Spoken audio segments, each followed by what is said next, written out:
British High Commissioner to Rwanda Omar Daair has announced that the Commonwealth heads of state and government meeting at CHOGM is likely to take place mid-next year. He made the remarks in a press conference held this Thursday at his residence in Kigali. The press have focused on a range of topics, including his efforts to improve bilateral relations between Rwanda and the UK, trade cooperation, among others. In an interview with RBA on the sidelines of the press conference, Ambassador Omar Daair also opened up on the issue of Rwandans being on the red list of the countries not allowed to enter the UK due to the COVID-19 pandemic, the issue of Rwandan Genocide fugitives living freely in the UK, and he outlined trade, governance and tackling climate change among key priorities during his tour of duty.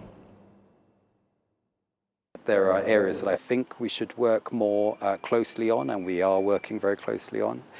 The first one of those is education, just because I think it's such a fundamental bedrock of how an economy grows, how a country progresses. I have seen personally how much difference education makes to a family, to a country. My own father got a scholarship to study in the UK. I saw what a difference that made to his life, his family's life. So we're really proud to work closely with the education sector here. But we also work on the economic side, as you mentioned, and that's a mix of sort of supporting economic sectors here. We've supported the agricultural sector here, we've supported tea farmers, but it's also about encouraging trade, because I think trade is a way that developing countries and my own country can continue to build prosperity for our people. So I would like to see more trade between the UK and Rwanda, but I'd also like to see more trade within the region. And I think we're seeing progress there, but there's more that we can do.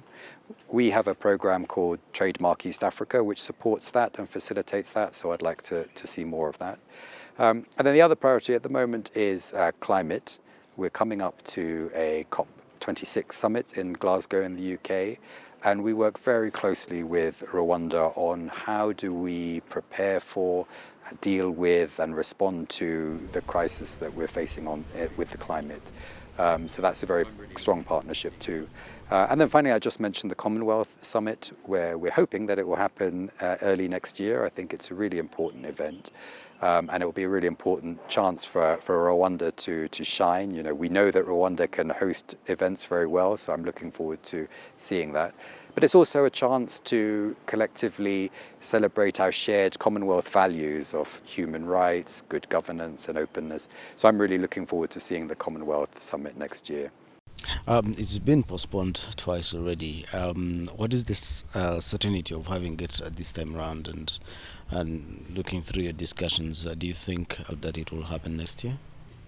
Yeah, it was very disappointing, particularly this year, because I know that we had got so close. The Rwandan government had done so much work to prepare for it, and I think we were really ready for a very good summit.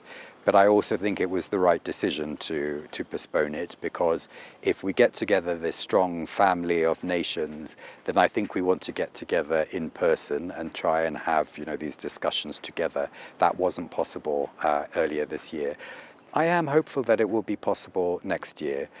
We are seeing, not just in Rwanda, but across the Commonwealth, real improvements in the number of vaccines.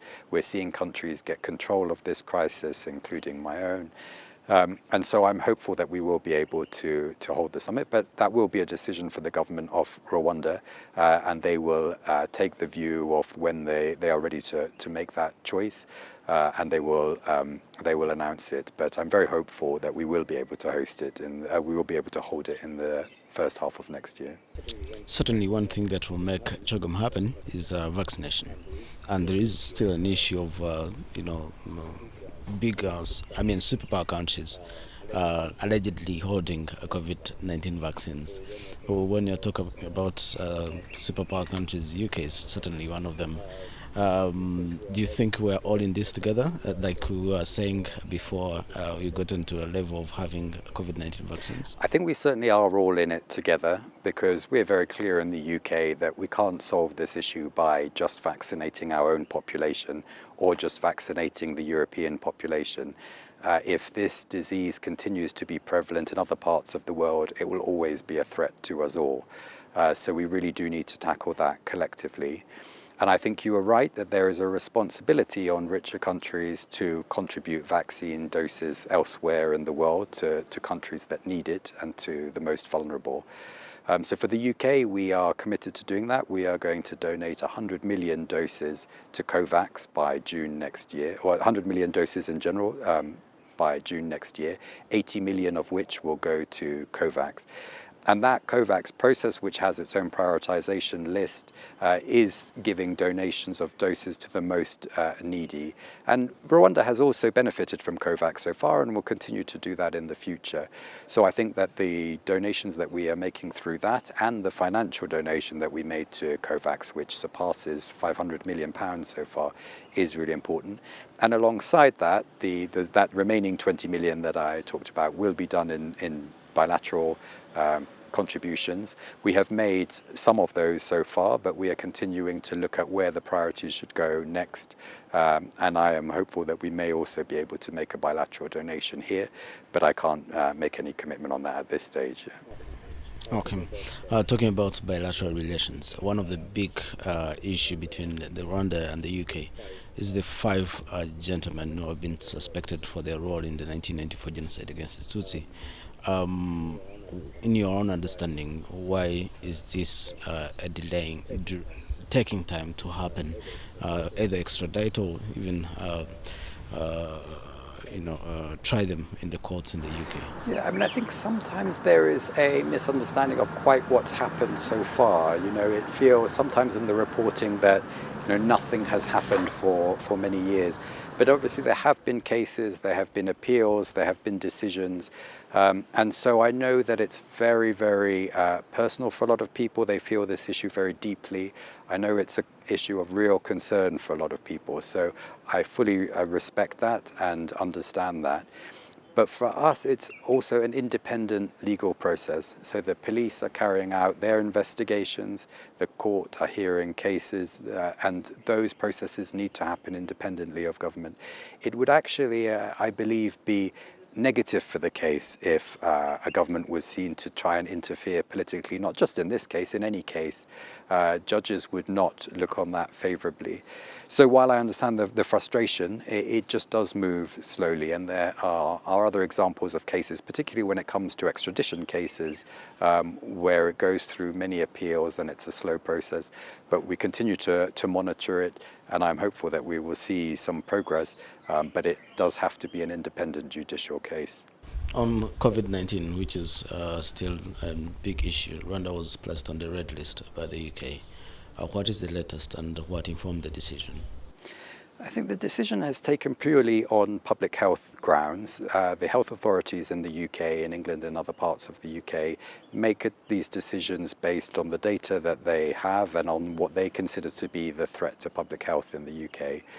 So that involves, case numbers, levels of vaccines, variants in a specific country, and so on. So all of that is collated and analysed. So that was the decision of how a country moves onto the red list. I think what we're seeing here is, some good data recently of reducing case numbers, of increasing vaccines, of wider testing that we're seeing here, which is all very positive. We continue to pass that information back to the UK to feed into this analysis. But this process will continue to work through. There's obviously, at the moment, the entire region is on the red list, so there are impacts there. We're very keen to see Rwanda come off at the right time, but that will be a decision for the health authorities in the UK.